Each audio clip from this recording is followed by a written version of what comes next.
action. So the movie of my life was sad drama, and it was called Dreams Broken on the Shores of Reality. I rewrote the story, and suddenly the story of my life was, I'm actually very adaptable. That skill took me actually so many breaking points to be able to rebuild myself and learn how to build myself consistently.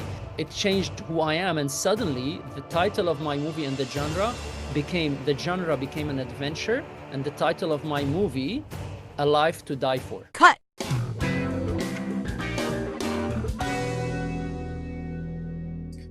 You know, every subscription, every like, every share means the world to us. It's not numbers. It's about incredible community we're trying to build together.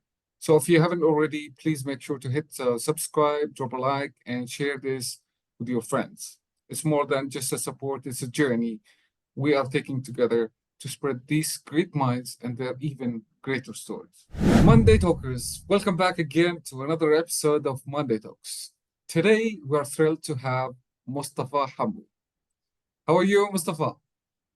Hi, Daniel. Thank you for having me on the show. Thank you. All the way from Australia to here to the Middle East. Moustafa is the best-selling author, globally recognized mindset coach, and a true expert in helping people reignite their passion and achieve success. So thank you again, Moustafa, for joining us. It's really exciting to be on your show. I know we've been trying to make this happen since last year, so I'm really glad we finally made it work. Alrighty, let's get started by saying Moustafa. Who is Moustafa? Wow, very deep question. I can write a book then. You already did. So look, I mean, I'll try to give you a bit of a narrative of what I do, where I came from, my background, and all of that in as short as possible. I'm Syrian by birth, lived in a lot of countries. I grew up in Saudi, studied in Jordan, Egypt, lived in Lebanon, India, Uzbekistan. Dubai is probably where I spent the biggest chunk of my life, about 20 years.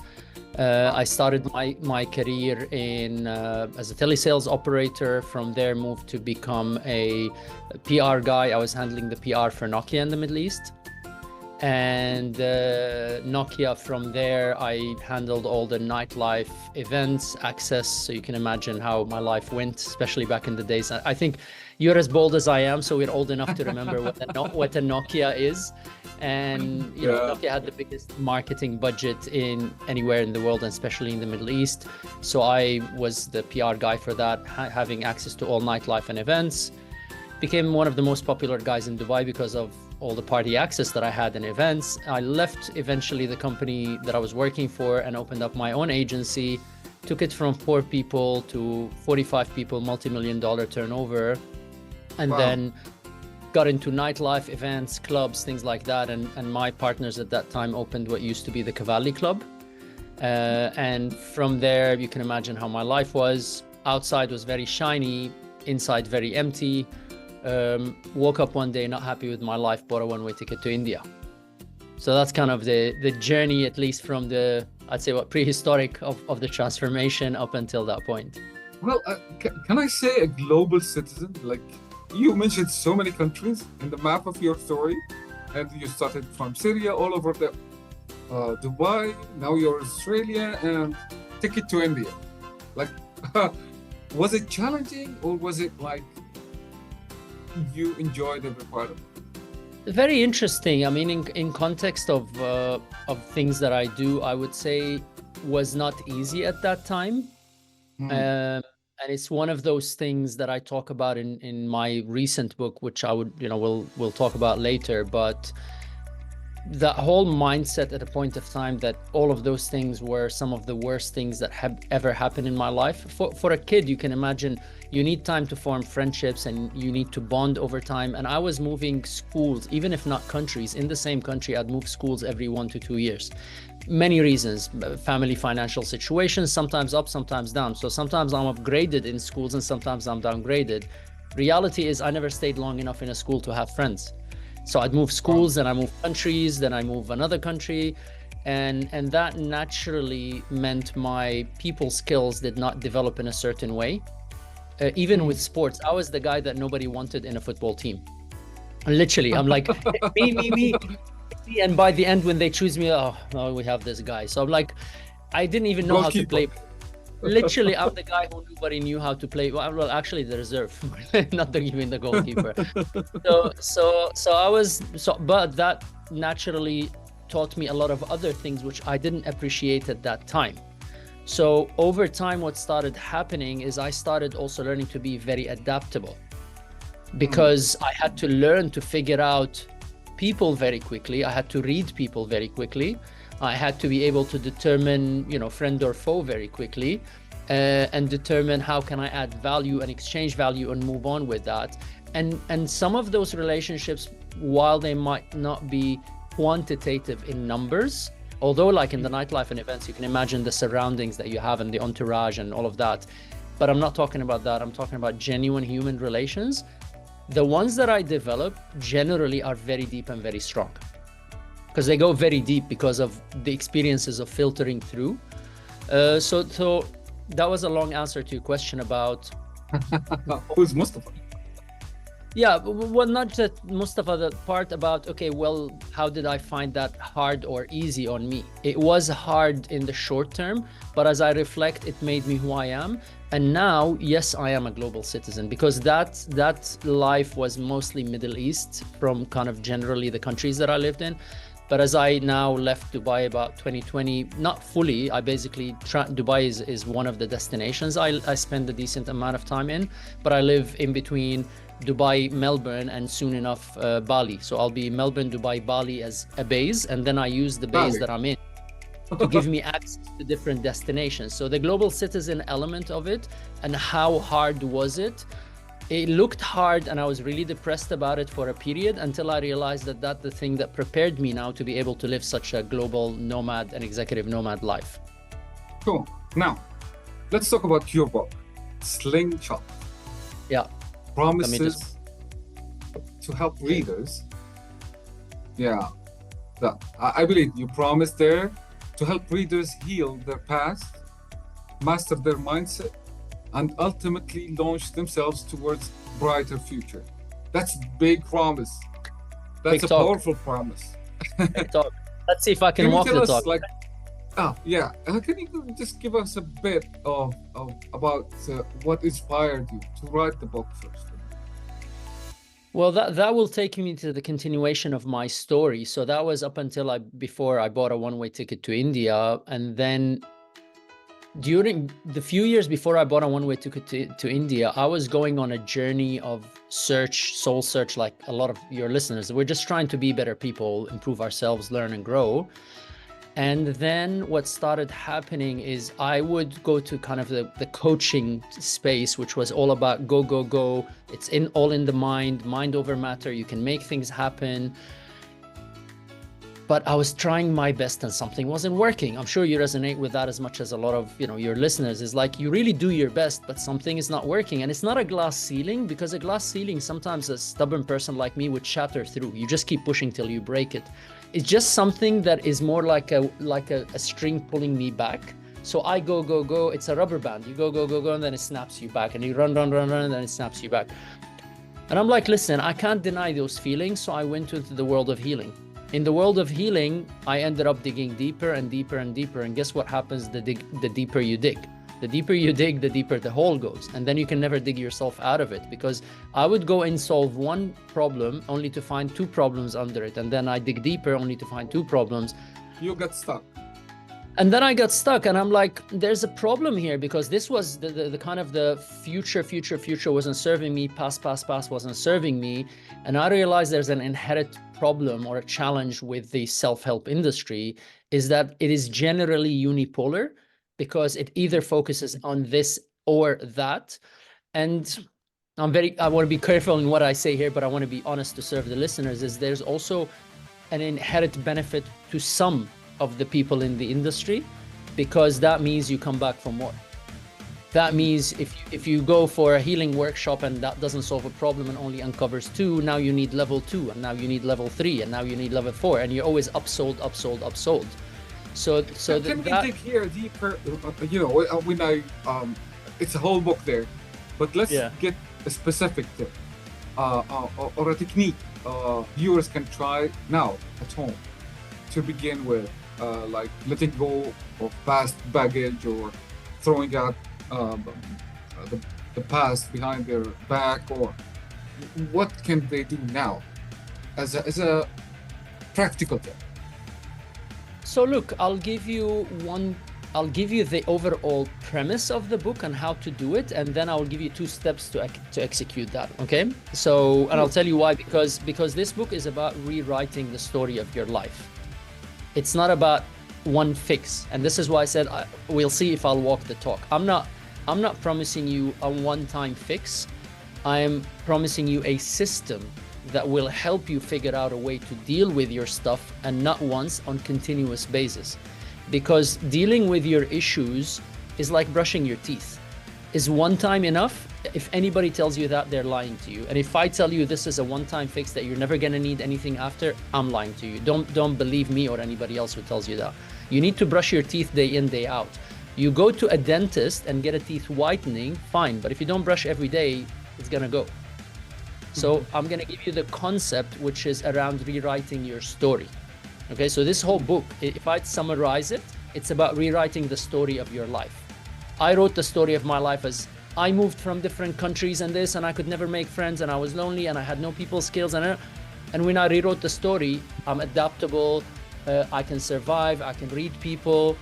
The process starts with first identifying, and I'll ask you as much as I'll ask everybody listening, if your life was a movie, what genre would it be? So ask yourself, if your life was reflect on your life in whatever story you see now, and go, okay, what genre is the movie of my life? Second thing is, what would you call that movie? So put a name to it. Yeah. And then start writing that story.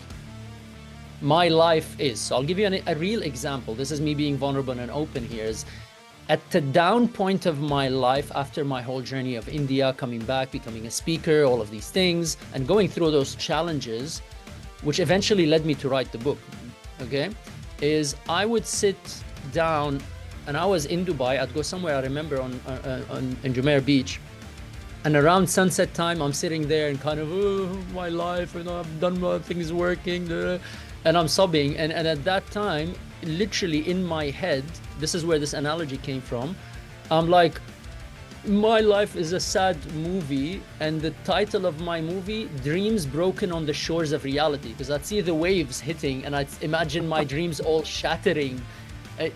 So that was honestly the name of the movie. Romantic name, by the way. Very sad romance, sad drama actually is the genre. So the movie of my life was sad drama, and it was called Dreams Broken on the Shores of Reality. And the story was, my life failed because I never got a decent education, because I didn't speak good English when I came, and I never went to a proper university. It's because my dad interfered in my life, and it's because this person did this to me. And I was sobbing about all the things that went wrong in my life. And I wrote that story. And then over time, I started rewriting that story. And because of that rewriting process, which is now because we don't have the time, so the book actually takes you through one exercise to the next, one exercise to the next. I rewrote the story, and suddenly the story of my life was, I'm actually very adaptable. You can put me in any country, anytime, and I could restart my career from scratch, and I will be the top in my field in less than a year. That skill took me actually so many breaking points to be able to rebuild myself and learn how to build myself consistently, be able to read people quickly, build and form relationships quickly. So it changed who I am. And suddenly the title of my movie and the genre became an adventure, and the title of my movie, A Life to Die For. Wow. Let's explore more. How can someone identify what's holding them back? Like you said on the beach, and you discovered that if you don't speak to yourself, you will not find that your adaptation skill is very powerful. You will just very good question. I think, look, I talk about in my book, I say that this system will not work for you or anybody who wants to go through it unless you have 3 things. Okay, and the umbrella of those three things is 100% ownership of your life. It's just not going to work. If the position is pointing fingers at people, my father, the history, the culture, the family, the nationality, nobody can change anything, because you're always pointing the reason outside. So when we do this, only then that ownership starts the journey, and that has three cornerstones. One is courage. Courage is not courage actually to go at something. It's actually courage to look in the mirror and face yourself and be truthful and brutally honest. That is real courage. Outwards courage is easy. People think outwards courage is about doing crazy things. That's like, I'm a skydiver and a motor racer and I do adventure. That's not the courage. The courage is actually face ourselves in the mirror and be brutally honest about who we are, because we build an image and we try to live up to that image when the truth is not that. So courage is one aspect.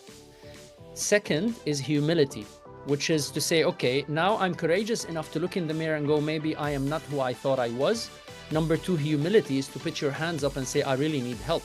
Like, I'm Moustafa and I'm having mental challenges. I need somebody to help me. I'm Moustafa, I don't know what to do with XYZ. You need to put your hand up and you have enough humbleness and humility not to think you're better than the person who needs to ask help. And third one is discipline, because you can see the problem, you can say I need help, but then somebody gives you the medicine and you don't take it. As much as if you don't show up to the gym and do the work, nothing's going to change in your life. So for this system to work, you need ownership, which is demonstrated by courage, humility, and discipline. Okay, the past. You mentioned the past and the story. And let's say, what are some common myths or misconceptions about dealing with the past? Oh, beautiful question. Misconceptions about dealing with the past. Look, the past, in a way, is important in building and bringing who we are. Mm-hmm. And there are two things that are detailed in the book of why people hold on to the past. Okay? One is, if you actually forgive and forget someone, let's say somebody did you wrong. This, because I'm not denying that there are people who might have done me wrong along that journey.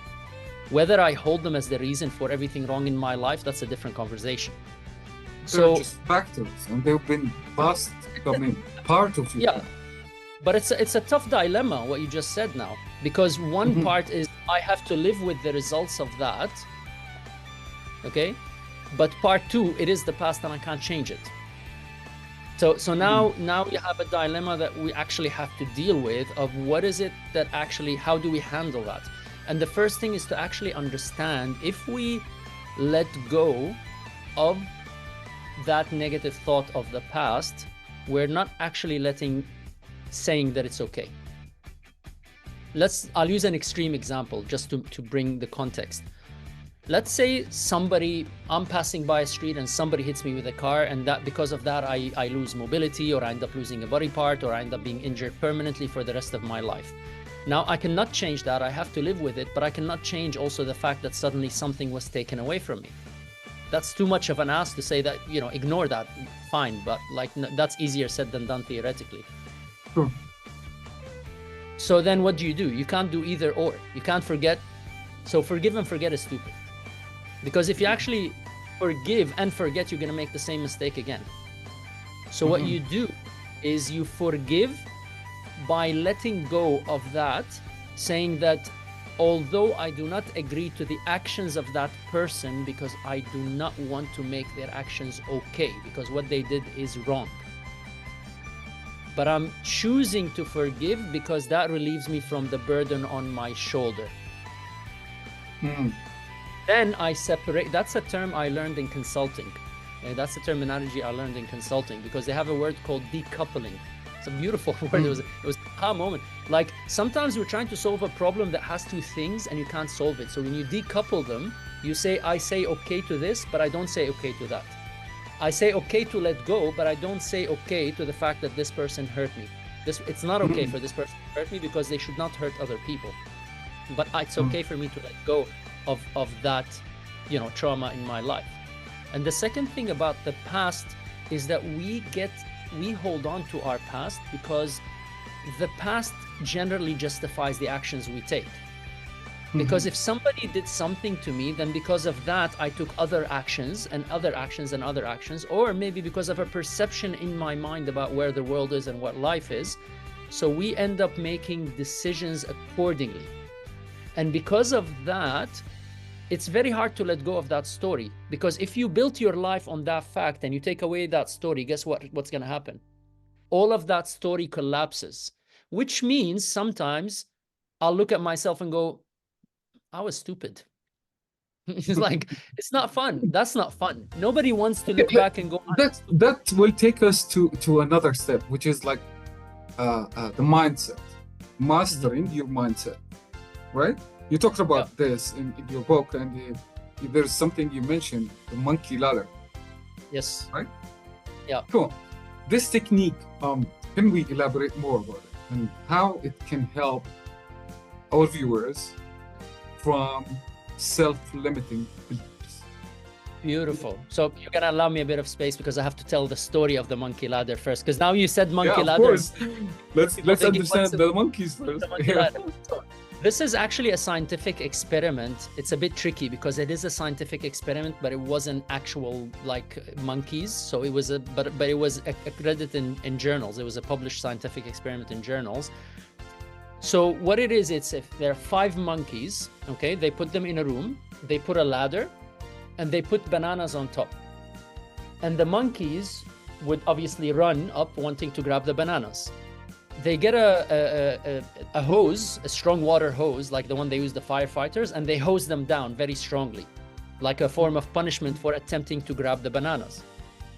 So after a few times, the monkeys learned, no go, because if you go up there, you get hosed down. You fall down and you know, it wasn't fun. So then the monkeys would not do anything. They took out one of the 5 monkeys and put in a brand new monkey. That monkey started running up the ladder because he saw bananas. Guess what happened next? The 4 other monkeys stopped that monkey from doing it. Oh. That monkey didn't get hosed down. That monkey didn't hose down because those monkeys learned the lesson that this is a no-go zone. So 4 monkeys, one new monkey tries to go up. They go attack him and beat him up because no good. Monkey down. They start taking another monkey, bring another monkey in. Same thing happened. At the end, all 5 monkeys were replaced. They brought another monkey, put him in. The 4 monkeys would beat that monkey down, although those new monkeys, none of them was hosed down. Oh.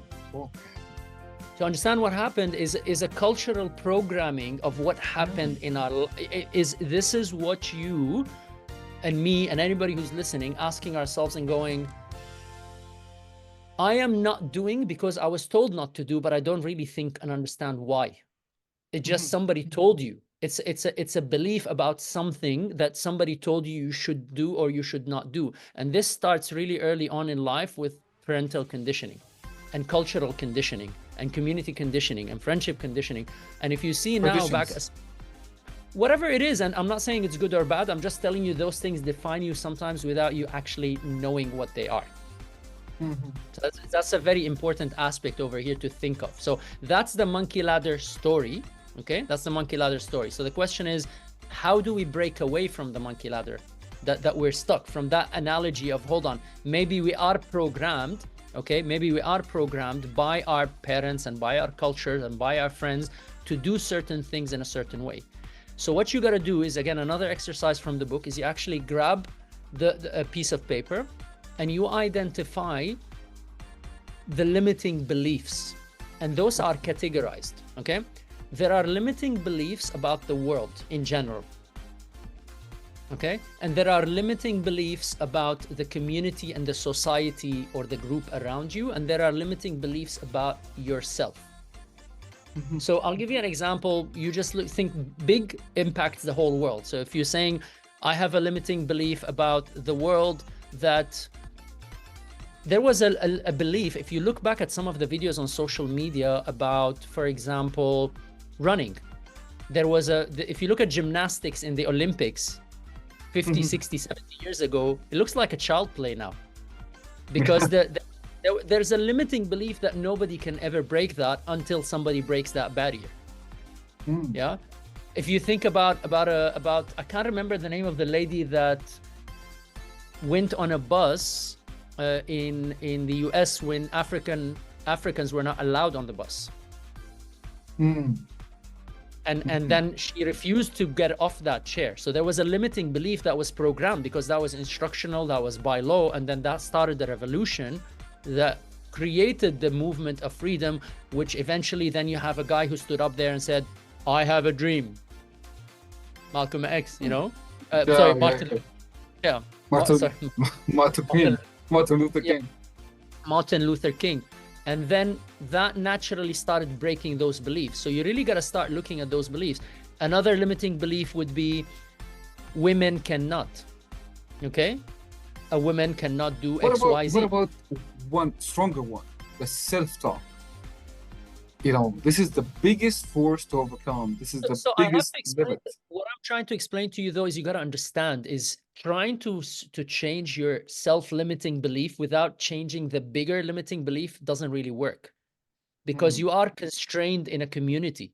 Yeah, you are constrained in a life. So if you are raised, I mean, today in digital world, it's much easier. Okay, but I'll give you a small example here.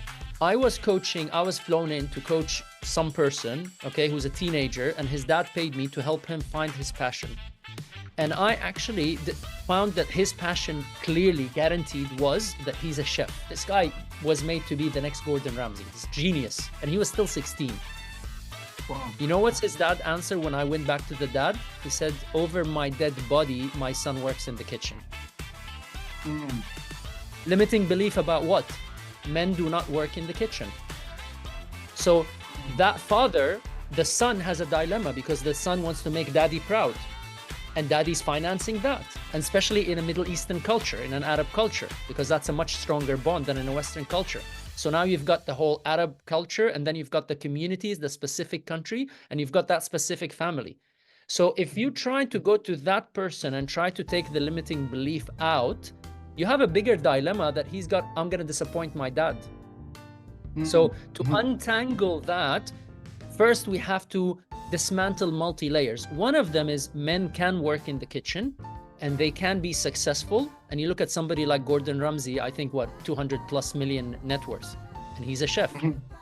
I don't think that father would be upset if his son ended up that way, but the limiting belief was more cultural because he belonged to a very strong Arab community where that conversation at that time was unacceptable. You know, it was a downgrade in the community. Let's take this to another dimension. One close question. When we talk to ourselves, can this talk, negative talk, be helpful for us to change this mindset into growing? Beautiful question also. Look, negative talk has its place. Fear by itself has its place, because also if you take it the other extreme, I'll use extreme sports that I do. I jump out of airplanes. Okay, I'm a skydiver, or I was at least till I injured myself. If I didn't have a healthy level of fear to make me understand that I'm risking my life every time I jump out of a plane, to make me use that fear to double, triple, and quadruple check on my parachute, that wouldn't be very smart. So a healthy dose of fear is useful because it keeps us in check and we don't get too eluded to think we're Superman and just jump without doing all the checks. So keeping every... How many times did you jump? 49, and I slipped a disc in my neck, so I can't do it anymore. 49 solo. Yeah, that's called B license, basically. 50 at 50, you become a B license. So solo, that's separate from the tandem, but yeah. But that's a healthy level of fear, and because of that fear, I'm still alive. Yeah, I injured myself, but I'm still alive. Versus somebody who might not have that fear. You have to face the same fear, is it? Or you get more step on the plane and you want skilled. Yeah, look, it's like anything else. It's like driving a car. You get more skilled over time. But the reality is, to your point about fear, is you need a healthy dose of fear to keep you in check. So I'm not telling you get rid of all your fears. I'm telling you keep them in control at a healthy dose. It's like a chemistry combination. You need courage, you need some fear, you need some humility, and the combination puts a healthy growth for everybody. Wow. That's really, truly inspiring. And the bad thing is the time is running very fast. So let's wrap it up. Let's say someone is watching this interview and feeling stuck, unfulfilled. What's one piece of advice we can offer today for them to get started with this combination and adding this integrated formula of what to have on their main dish? You've been very awesome and persistent till we made this interview happen. So I'm very grateful to you and to the listeners. And rather than giving an advice, I'm going to give tools. I would like to really see people change. So I'm going to offer all your listeners a free e-copy of my book, plus a bunch of downloadable bonuses that include, a meditation that I use, all the exercises, copies of my previous book, downloadable stuff. All of that will be available for them to download. They just go to my website, mustafa.com/slingshot. Mustafa is spelled MOUSTAFA.com/slingshot, like the slingshot. And they're going to put name and email, and in the code, usually they have to put a code that's in the book, but in this case, they just have to put Monday Talks. So we know they are your audience. And if they just put Monday Talks, you're most welcome. They just put Monday Talks and they will get all of those free downloadables. Amazing. That's really exciting. Thank you very much. Really appreciate it. Okay, I was going to ask how can viewers be in contact with you, find more details about the ebook, but you surprised me with this gift. Thank you. Really appreciate it. Thank you very much. Really appreciate it, and thank you for having me on the show. Amazing. So for the closing, thank you so much for joining us today, Mustafa. Really appreciate it after this long time of follow-up, but we made it happen. This really has been a very powerful conversation, and I enjoyed it really every moment of it. Thank you. And I want to remind all your listeners, you guys are the master of your destiny. Daniel is helping you with amazing content. And I know the fact that you'd listen to people like Daniel and myself means you're on the journey. That's already a step towards mastering your destiny. And hopefully this episode and the bonuses we're giving you are going to help you master your life. Thank you.